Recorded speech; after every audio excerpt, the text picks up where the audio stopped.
एक आदमी देर रात तक काम करने के बाद थका हारा घर पहुंचा। घर के अंदर घुसते ही उसके बेटे ने पूछा, पापा आप 1 घंटे में कितना कमा लेते हैं? पिता ने गुस्से से उसकी तरफ देखते हुए कहा 100 रुपए। बेटा बोला, पापा क्या आप मुझे 50 रुपए उधार दे सकते हैं? इतना सुनते ही आदमी आग बबूला हो गया। तो तुम इसलिए ये फालतू का सवाल कर रहे थे ताकि मुझसे पैसे लेकर तुम कोई बेकार का खिलौना या कोई ऊटपटांग चीज खरीद सको? चुपचाप अपने कमरे में जाओ और सो जाओ।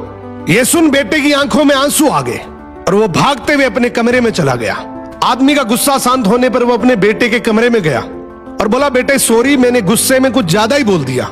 ये लो तुम्हारे 50 रुपए। बेटे ने झट से उठकर अलमारी से कुछ सिक्के निकाले और गिनने लगा।